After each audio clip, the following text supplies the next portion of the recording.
Welcome to the Colorful Clipboard, where we discuss the building blocks of making dough in childcare. I'm Kate.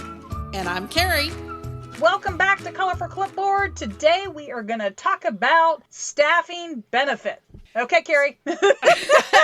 Okay, so I think that it's one of those things that almost all directors come into a program and there's already, this is what the benefits are, this is what we offer, and we don't even think about it, and that's just what we have, and that's what we offer, and the end. And I think that's a really bad idea. I think once a year you need to look at it. Anytime you're updating your standard operating procedures or doing your annual business plan, you need to be looking at this. Now, if you're not looking at your SOPs and your business plan once a year, shame on you. Shame, shame, shame. But at the very least, I need you to look at your staffing benefits and hiring rates. Like, what are you paying people? You need to look at it and make sure that it is appropriate right now based on your current staff and what you would have to hire somebody else in at if you were hiring a new person. So do you need to adjust and give more raises this year? Or do you need to, your standard was to give everybody 5% a year, and with the current economy, you need to scale that back to 2% a year. You should not do your benefits in any way, shape, or form on autopilot for an ongoing basis. Yes, I don't want you to think about it every time you hire a new person. I want there to be a structure, but I want you to be looking at that structure at least once a year. And I would suggest with that, also make sure you're being transparent. So if you're going to make changes like going from 5% to 2%,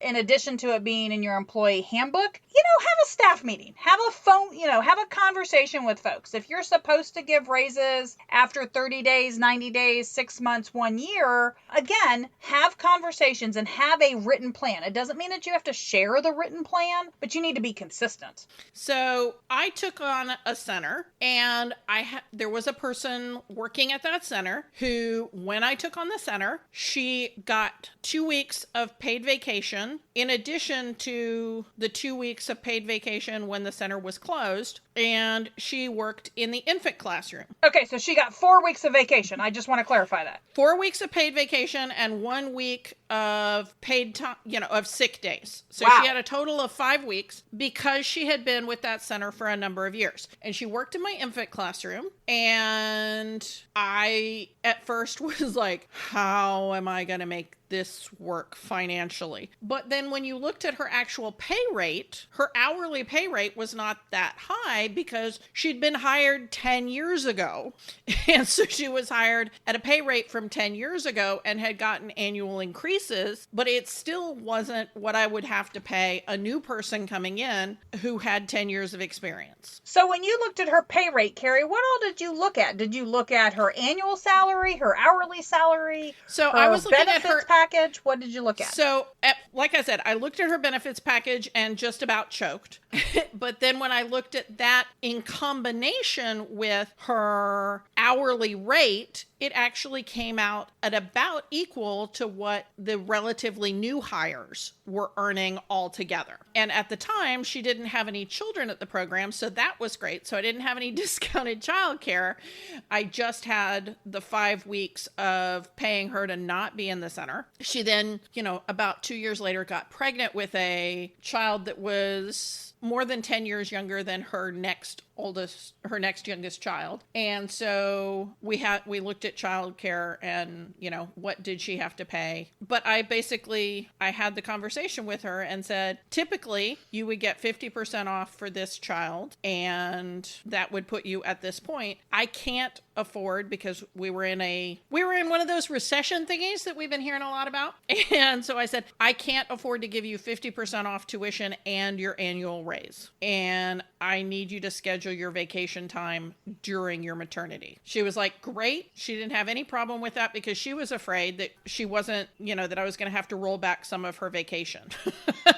So she was very financially astute and understood. So she just didn't get a raise that year. But it was a conversation. It wasn't just me saying, this is what it's going to be. Okay. So for those who are listening who may not understand everything that you did, can we dial this back just a little bit more, which is when you're figuring out somebody's benefits package, and you're including their hourly and you're including their vacation, how do you compare an apple to apple? What are all of the numbers that you put together? And for like somebody in this case who has a lot of vacation time, do you include the cost of a substitute in what you're calling the cost of having that staff person? I don't include that, but I do. What I do is I do for her. I did the math for what her revenue, what her gross payroll was for 52 weeks for the year, and that was a number. And then I added the training that I provided, what was the maximum I would be spending on her annual training.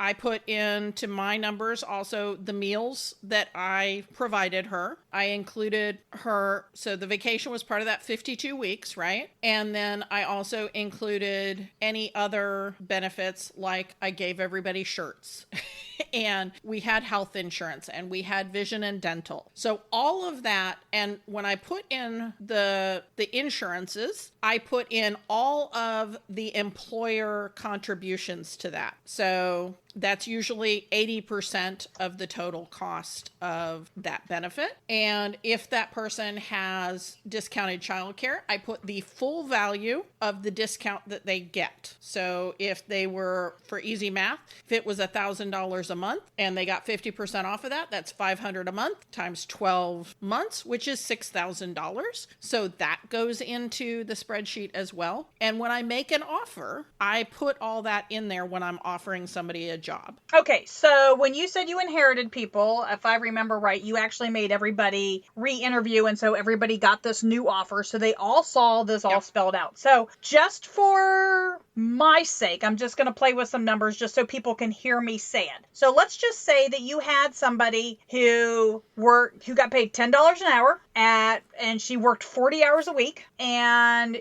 regardless of how many hours of vacation she got or sick days or whatever, her cost to your program was 52 weeks, right? So if she's an annual salaried person. So I think this is really important for folks to think about when they're looking at making offers. There is a lot to be said about doing this as an annual salary, because I don't know about you, but I get people who would come in and go, oh, well, I can make $15 an hour over at flipping burgers at P. Terry's, or I can make X in retail. My problem is, hang on, you used the word salary and we're talking hourly. So for legal purposes, it is an annual benefits package. Okay, yes. So annual rate, yes. So so it makes sure that when you're talking to them that you do explain that this is what their benefits would be for the year, because when they start looking at $10 an hour, they don't often think about the vacation time, and they don't often think about that discounted childcare. And so even the training they don't think about. Well, yeah, training, uniforms, all of that,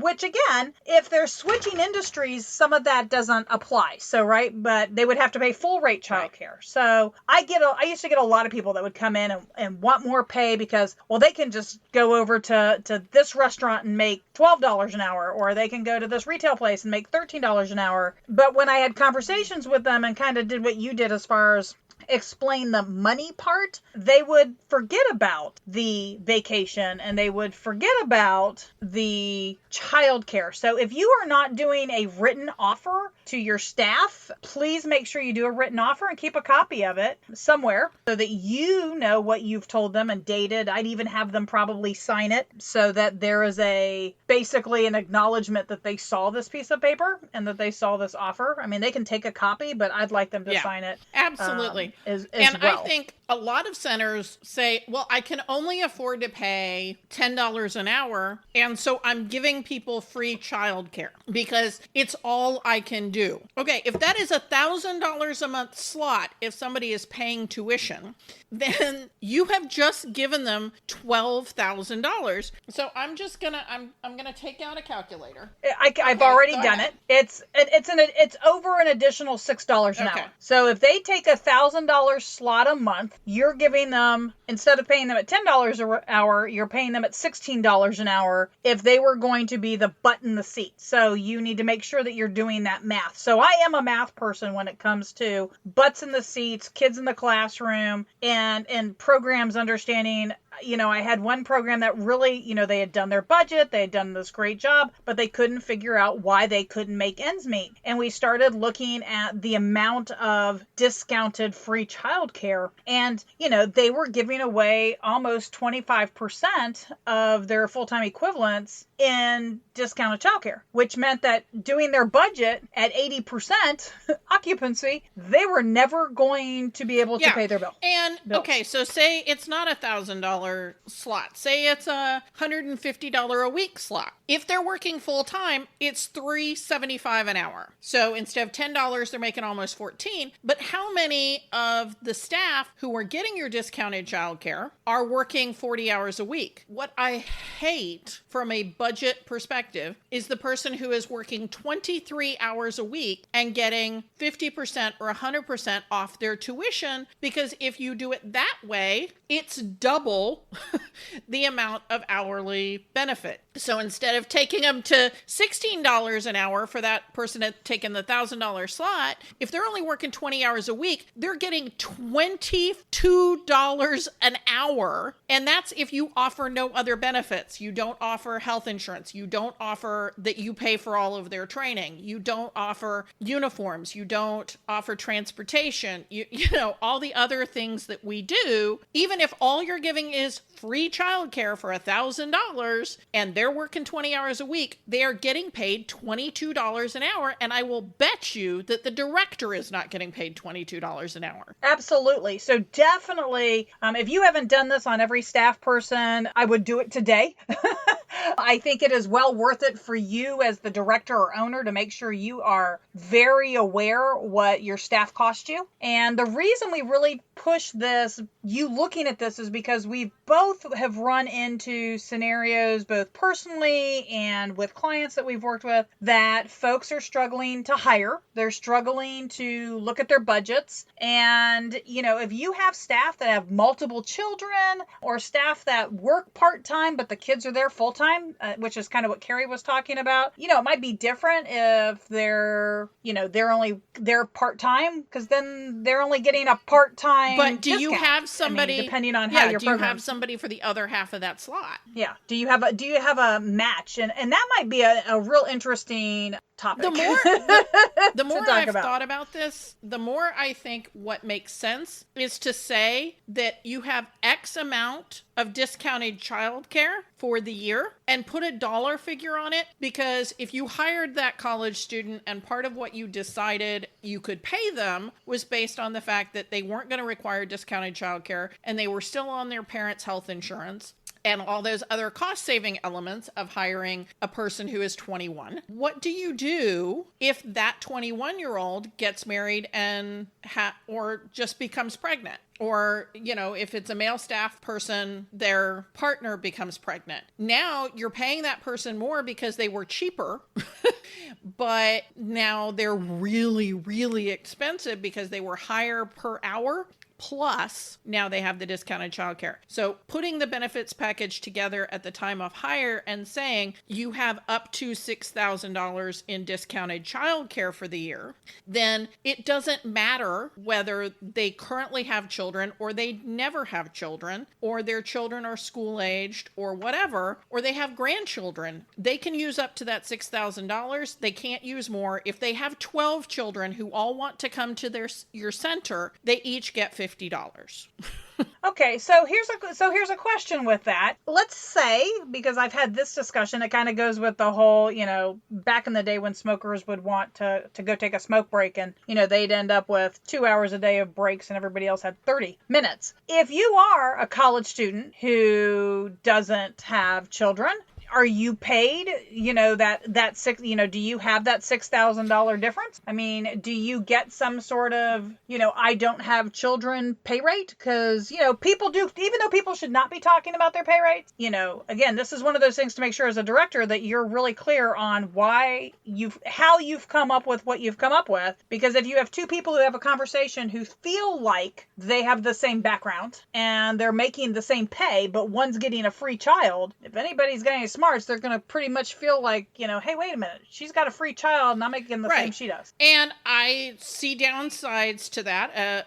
And that's why I gave the example of, this is a 20-year-old, or 21, I think is what I said, who you paid slightly higher because they did not have that added expense of the discounted childcare. But we have no way to prove that they're not going to become pregnant tomorrow. Or if they're a man, that their partner is not going to become pregnant tomorrow. And you can't hire somebody and give them a higher pay rate because they are gay, because that way they're not going to have children. I mean, you can't, that is discrimination on either side. So it's discriminatory. Well, and it's also making a huge assumption. And it's making a huge assumption. I mean, I have, friends who, are gay with 4 kids. I have friends who both women have been pregnant and have had children in their marriage. I mean, it's, So you can't discriminate and pay somebody more because they don't have children, and you can't discriminate and pay somebody less because they do have children. That's why you want the benefits package to reflect everything. You also can't pay somebody more or less because they are on their parents' health insurance, and so you're not going to have to be paying their health insurance premium. Their package has to be a package for them if they used all of the benefits you offer. IBM does not hire their software developers and pay them differently based on what is happening or has happened in somebody's uterus. That's not how they work. And you can't do that either. You have to put that package together based on what you had previously set up as this is the pay scale, this is the benefits scale for that position. So if somebody is a floater, what is the least amount you're going to pay somebody to be a floater? And if somebody comes in and wants to just work a floater shift and they are Mary Poppins with a PhD in child development, what is the most you would pay Mary Poppins for that position?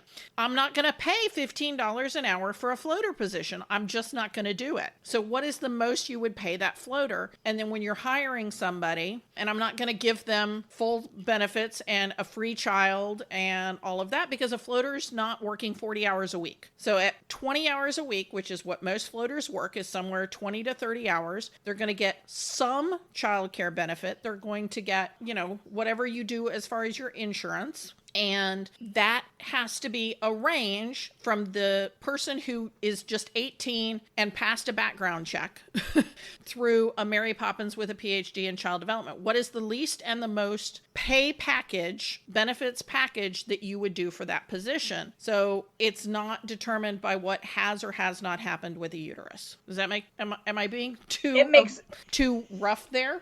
So, no, I think it's a great example. I encourage people to put this together in their standard operating procedures, or even have a very clear chart on education and training and experience and how all of that plays out. And if you don't have something like that and you need some help, give us a call, send us an email, get in touch with us. Let us help you make sure that you've got all your assets covered, because this is something that can easily backfire on you, can put you in a situation where you feel pressured to give some additional benefits or money because you hadn't thought about it all the way through. And so we're hoping that today's podcast kind of help you, A, go, okay, when's the last time I reviewed this? And B, do I have a clear process? Or is it just kind of my gut, right? And or what they ask for. And putting some mileposts inside that benefits package range. So if you're a lead teacher and you have a CDA,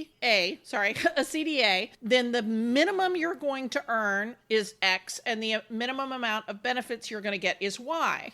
But that requires Z. So in order to have the title of lead teacher, you have to be working at least 35 hours a week, say. That's, and it means you're going to be doing these things, creating the lesson plans, communicating with parents, interacting on whatever, app you guys are using. And those are required to be called a lead teacher. And if you have a CDA, your minimum hourly rate is X. And because you're working 35 hours, that means your childcare benefit is Y and your health insurance benefit, you're over at 35, you're pretty much in any situation going to be qualified for any insurance that's available. So that all is in there. This is one of those, spots in the lead teacher. You're not going to get paid under X because you have a CDA, and then an associate's degree, and then a bachelor's degree in a unrelated field and a bachelor's degree in a related field.